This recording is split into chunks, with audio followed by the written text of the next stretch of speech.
Welcome back to Quintessence Virtual Retreat, Awakening Forgiveness. I am so pleased to be joined here with Marie Diamond. She's a global transformational teacher, a Feng Shui master, and was starred in the movie The Secret. And thank you for joining us, Marie, in this discussion about forgiveness and how it can really change and uplift our lives. It's so wonderful to be with you, Maggie, and with everyone watching. Thank you. So I'd love to start with just taking a couple full body breaths together and just fully arriving into this space.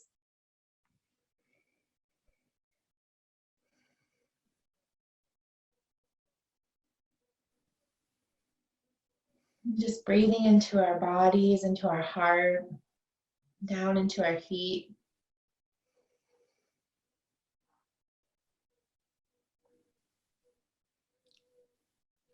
And I'd love to invite you all to just take a moment to tune into what you'd like to receive from this session and just setting your own personal intention for our time together.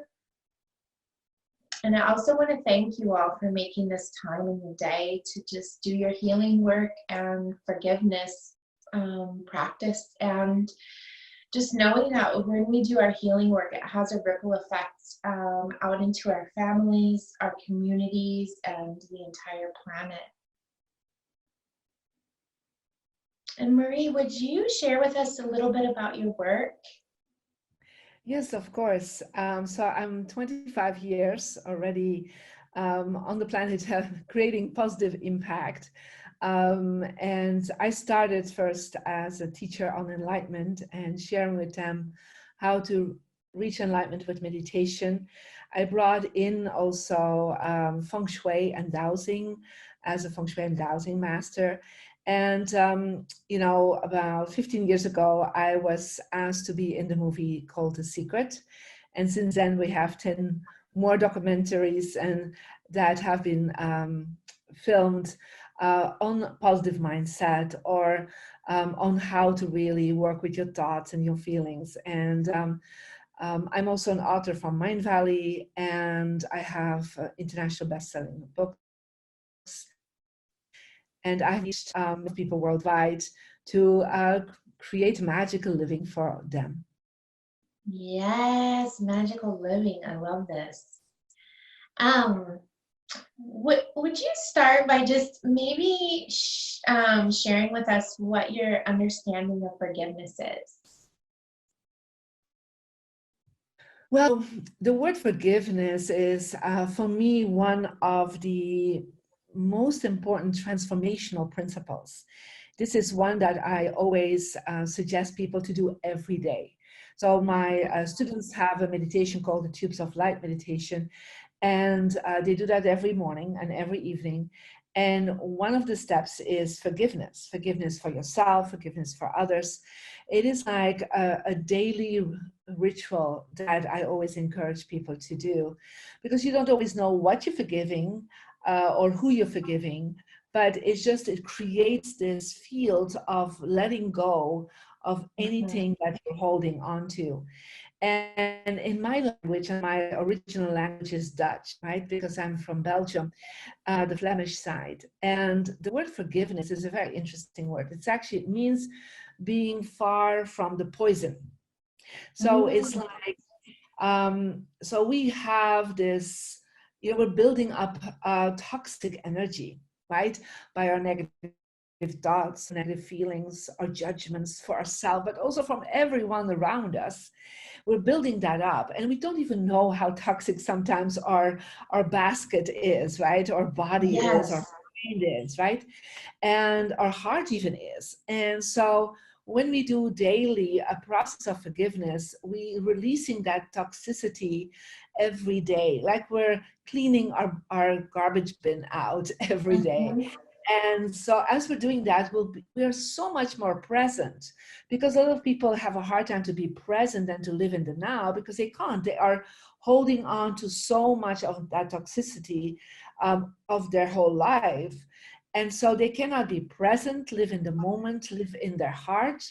and they cannot even create a future. They cannot even set goals and go to a whole other level of their own existence and vibration, because that toxicity weights them down and holds them back in creating a future that they desire and that they should receive.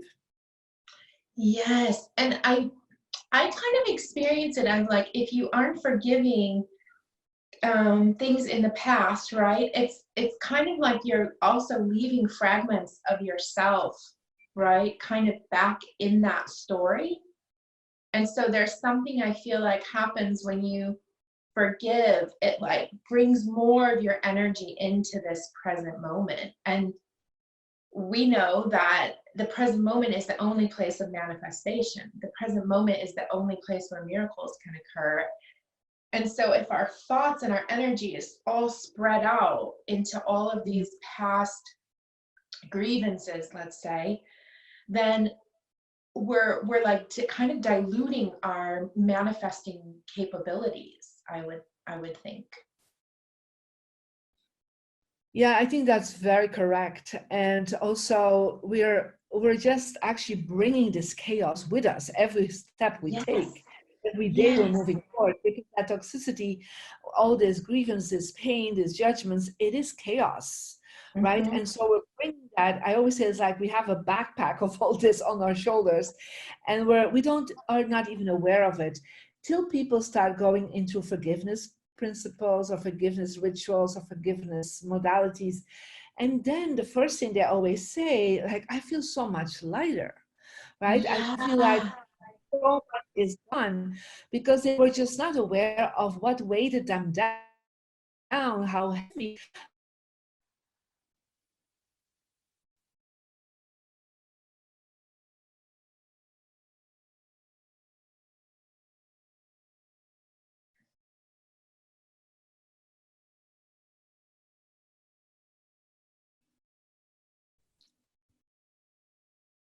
Yeah. Sorry, we got frozen for a moment in Yeah, time and space. We froze in time and space. yes, we did. um, Yeah, the weighting down. And I was just thinking it too, is like from a Feng Shui perspective, that forgiveness is kind of like taking out those old clothes that you don't need so that you can buy new clothes, right? And have space for them. Because as long as we're holding on to that energy in our field, right, we don't really have space too for new experiences of joy and bliss and these things that were really delightful to our spirit, right? Because it's kind of clogged up and already filled up, and and so in forgiveness, it's kind of a cutting, right? It's like a metal element that we've talked about a little bit, like this kind of clearing energy that goes along with forgiveness. Well, I would say that for some people, they have a hard time to do that inner feng shui, as we call it, creating that inner space. Yes.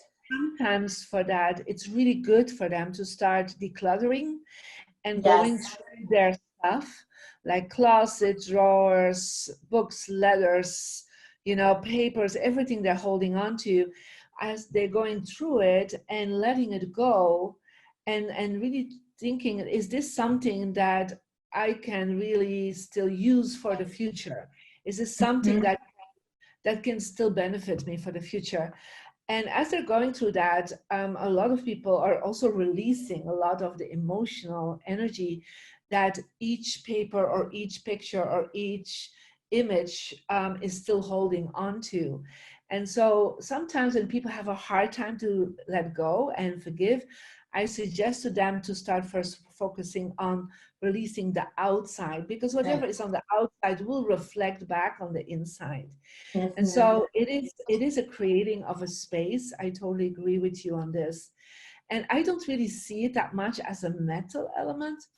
I Mhm. really see it as a fire element. Yeah. Mm. Um, I see forgiveness as, and that's why I'm doing many times when people have to forgive something, I ask them or forgive themselves or others to write a letter to that person or to themselves and burn it up, like outside, Mm. place and to Yeah. send it off with angelic post to whoever needs to receive it. So forgiveness for me is a real fire element, not an intense fire, but just like um, a sweet fire that kind of says, like, you know, it's time to let it go. Let me burn this up for you. Yeah, this transformation. Yeah. Um, Marie, would you share with us a life lesson you've had around forgiveness? Yes, I definitely will.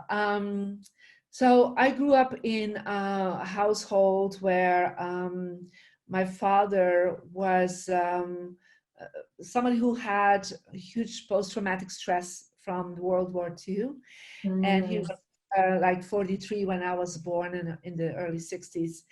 And so he was definitely traumatic.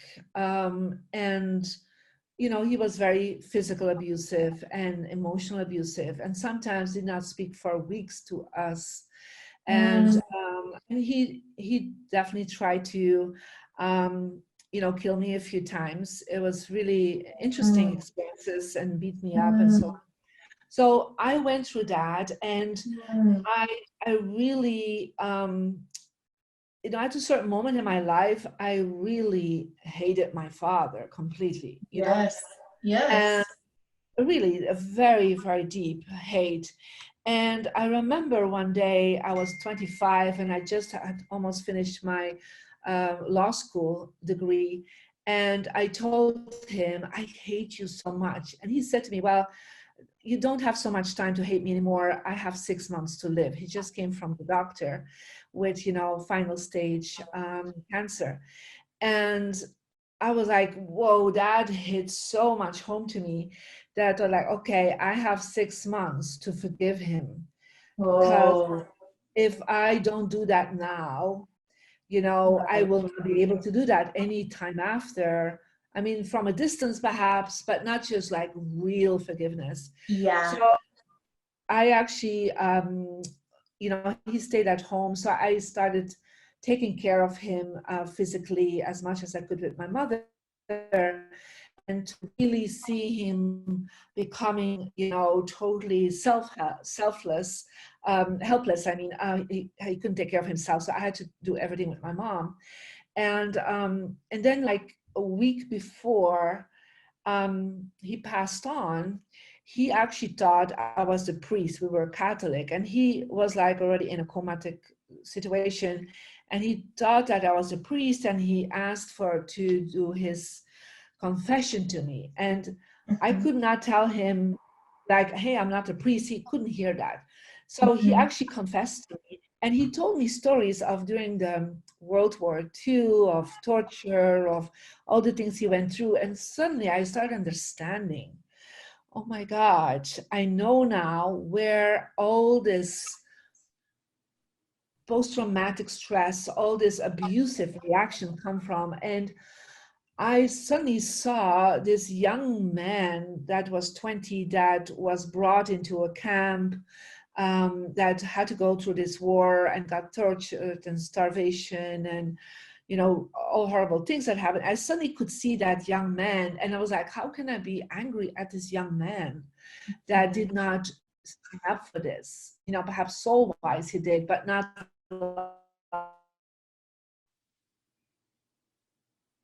I have a few deteriorating quite quickly, and I felt like, okay, I have a few days to come in peace with that for myself. So the night before he passed on, I sat down with him, and I didn't know it was the next day, but I felt that was the night I had to tell him that I forgave him. And I forgave him in the name of everyone that he hurt. I forgave him in the name of everything he did to me. So it's like it took me a few hours to just all the time repeat to him, I forgive you for this, I forgive you for this. And till I was sobbing and sobbing, just forgiving him and also letting go of my own pain at the same time, and forgiving myself that I've been holding on to all this hate and all this pain myself. And then after I did that, he completely became so peaceful that he actually could leave the next day. And I Mhm. always think, well, if I would not have done that, I would not have had an enlightenment experience about 2 years later.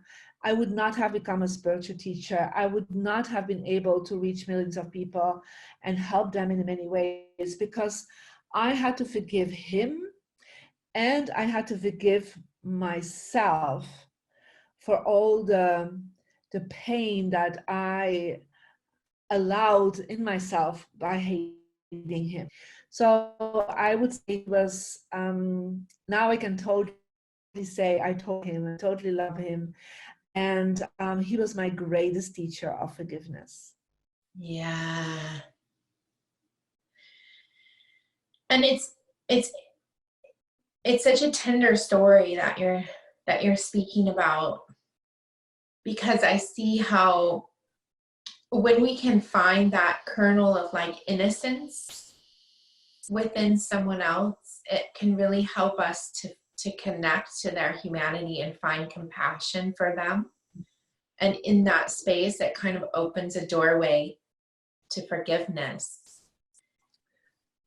And the other aspect of your story that feels so enlightened is that you had allowed those feelings of deep anger to, like, in my perception, come up enough, through your chakra so you could actually speak it, Mm-hmm. Yes. And I think, it's not always what needs to happen, but there is something very powerful when we can speak it, you know? And so, it just, Creator always fascinates me how these things line up so perfectly, Yes. and how what a gift that he thought you were a priest and that you were let into this part of his life, you Yes. know? It is. And it helped me later on to help so many others that had gone through much more abuse even than me. And even later on, my mother, when she was not aware of a lot of these things. And so when, like almost 20 years later, when she was already 85, she became aware of this, of all the things that happened to the whole story, not just with me, but with others. And she was an angel, I mean, a true angel. Um, I had to help her to also overcome her anger towards my father when she found out all the stories. Oh, wow. And so it took her a few years, but also I believe it gave her 10 more years of life, because she Whoa. let go of that pain and the sadness that she felt, right, from all this. So I think many people are asking me always, like, how come that you have always this energy? How come that you're always so compassionate? How is it that you always have this heartfelt energy? I said, because, my greatest enemy was forgiven. So there's nothing anymore to forgive. I mean, there's so much more we can forgive every day. But I mean, the one that really was my image of the worst enemy, the worst shadow, was forgiven. Mm-hmm. I mean, my heart opened up completely. And it's true, like you're saying, most people are feeling perhaps forgiveness, not saying it, right? Is so profound. And you cannot always say it to the person because that person is perhaps not in your life anymore, or you cannot just go up to these people and say, hey, I forgive you, right? But just speaking it out is already such a release. And, Yes. you know, Yes. And so we touched on this a little bit, but were there specific techniques that you practiced to really help you cultivate forgiveness? well, the tubes of light meditation that I do since I'm 7 years old, so I was starting to meditate when I was 7, definitely helped me to that. Um, when I was 15, I had a near-death experience, and when I came back from the other side, I came back with a message that I was here to enlighten more than 500 million people. And I always feel my focus every day to say to God, to say to the universe, I am here to enlighten more than 500 million people. Show me how. By always focusing on something positive, a positive vision, and Mhm. trying to serve to humanity. Even if that's one person I can smile to, or a person in my school or in the community, by doing good, by being good, by doing as much positive service to humanity as possible, I do feel that helped me. And doing a daily meditation and having a vision for my life, even if I did not know how that was going to, came about, right? I didn't know I was going to do what I'm doing right now at 15. But having these things really helped me tremendously to um, finally be able to come to that point of forgiveness. Yeah, because I was not holding on to the past. I would say till I was 15, probably I was through, I had all this problems still with all these memories. But from my 15 on, I was like, okay, you know what, I have a second chance in life. Let me focus on the future. Whatever has happened in the past, I cannot change anymore, but I can change my future. Mhm. Mhm. And so almost like having something to not look forward to, that's not the right word, but to aspire to become, right? It gives Yeah. us the motivation to let go of what we need to let go of, to become who we need to be, to fulfill our, our destiny, let's say, or um the role that creator has given us in incarnating, Yeah. basically. And so that's a great place of motivation to forgive, right? Because it's like you can step into who you are more fully when you forgive. Yes, totally agree with that. And I always felt that doing Feng Shui since I was 15 and activating the directions of success that is based on your birth date, it's the personal energy number system that I'm using, has helped me to always and setting my environment up in such a harmonious way. I always felt that has helped me to release easier. Yeah. Mm-hmm. And of course, a Mm-hmm. practice of letting go of things that you do not longer need anymore. It's not just letting go of emotions you don't not longer need anymore, but also physical things you do not longer need Mm-hmm. anymore. So I believe my studies of Feng Shui definitely have helped me to go to that point. Yeah. Because we're really marinating like in our environment, right? We are this product of our feng shui, right? Like it works both ways. It becomes a kind of an external mirror for our internal environment, would you say? Yeah, it is. It works both way. Yeah. And so what I have seen, and I always say, when people are talking about what they attract, I say, your environment is responsible for about 1/3 of what you attract. It can be your thoughts, your feelings, the things you do. And because you don't know that, whatever you're feeling, whatever you're thinking, you have been creating a field around you that reflects Yes. that. And Mm-hmm. so I say your environment is a three-dimensional vision board, yeah, Yes. for what you really are manifesting.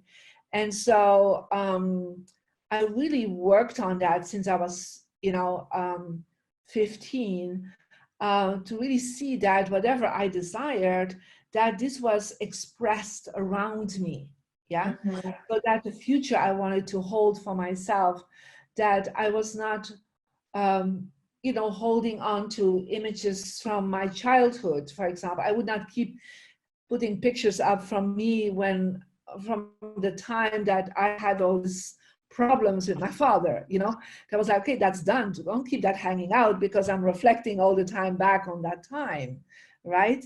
So Yeah. I wouldn't do that. Um, or so sometimes something small triggers you, right? Could be an Yes. image, could be a book. And so if that is connected with a time and a space that you haven't forgiven that person or forgiven yourself, then sometimes it's good to let that go, so that you're feeling like, oh, it doesn't trigger me all the time anymore. But as you're letting that material item go, that's also the time to perhaps do some extra forgiveness work. Mm-hmm. I'm curious if you could speak about how maybe forgiveness is kind of a path to becoming more whole or more of ourselves. Mhm.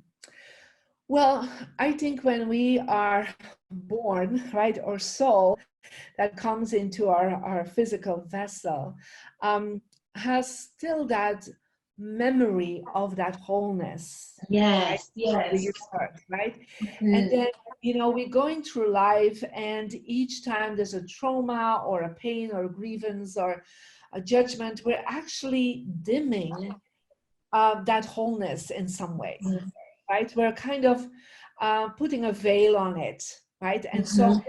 more and more, we are, I would say, detaching ourselves, letting go of that experience of being whole and being one. And so, because each time we have pain and there's a blockage and there's sadness, we're actually cutting almost like in that field of wholeness. And we're cutting like little holes in it almost. Like you can Yeah. look at it this way. It's like you become like a cheese with holes in it, literally, right? Mm-hmm.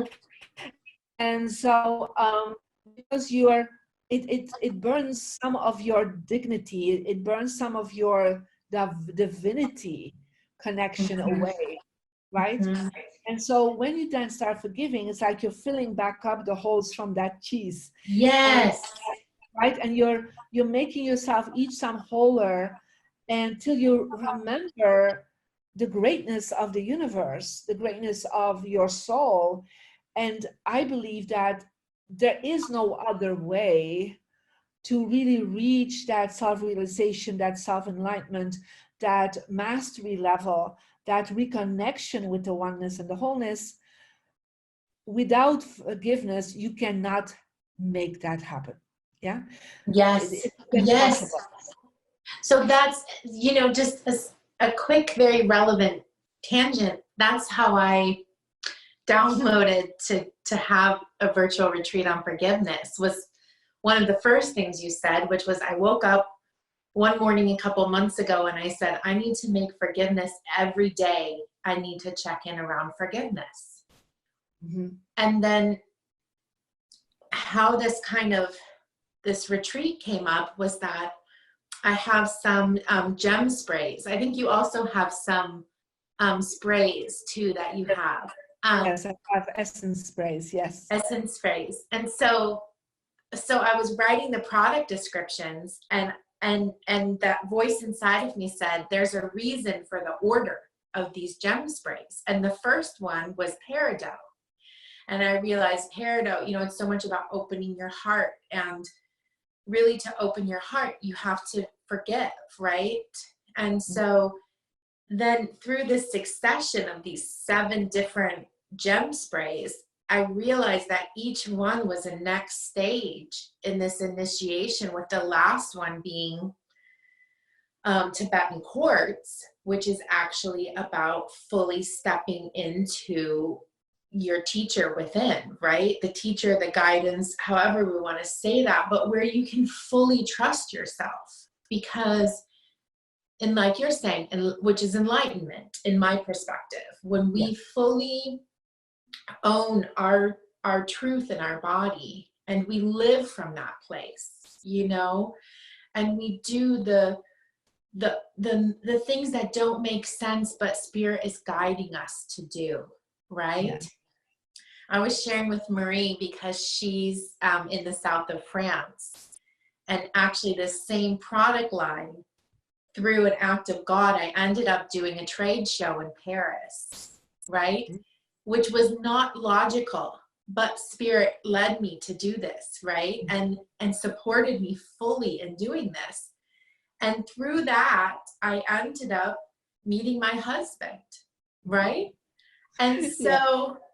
so I'm saying all of this to say that forgiveness for me is that first inception that opens the heart and really is the first step in mastery, in becoming, an enlightened being, and enlightenment just being fully owning your reality, right? As creator made us each. And I see like the beautiful prism behind you, and how each one of us has a ray, right? And it's like kind of claiming, this is my, this is the way Spirit has refracted through me and created my uniqueness.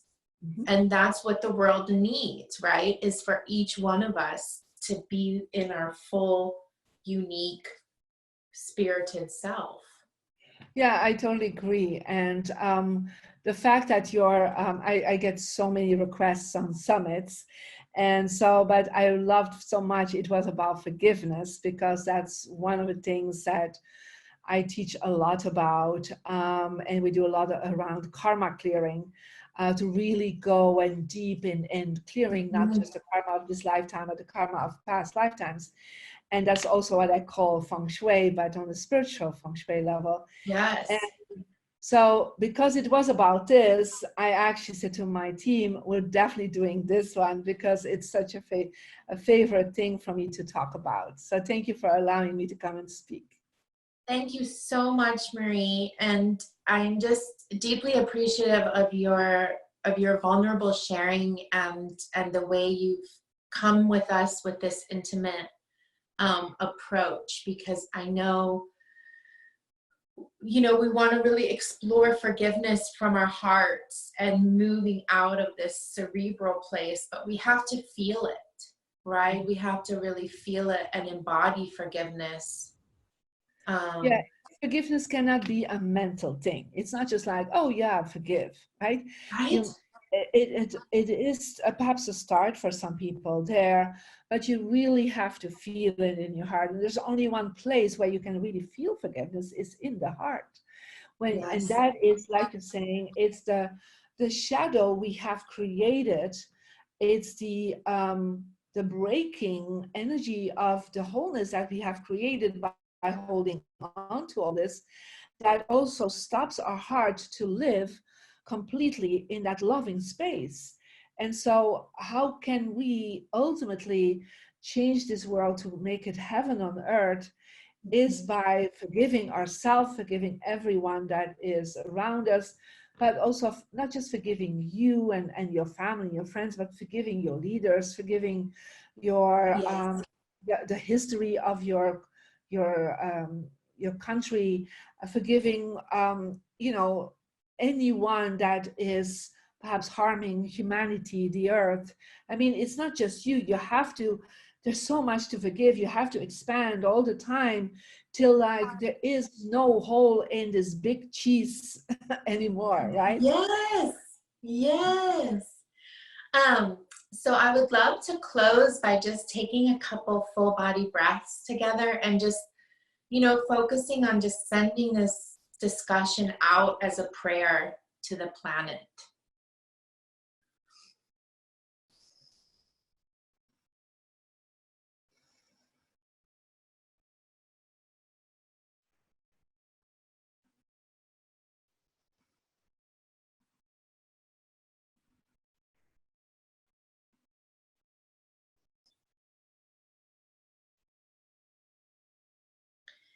And may all beings everywhere be happy and free. And may our thoughts, words, and actions contribute to the happiness and freedom for all beings everywhere. And thank you so much, Marie. Thank you so much also, and good luck with the rest of your retreat. Thank you.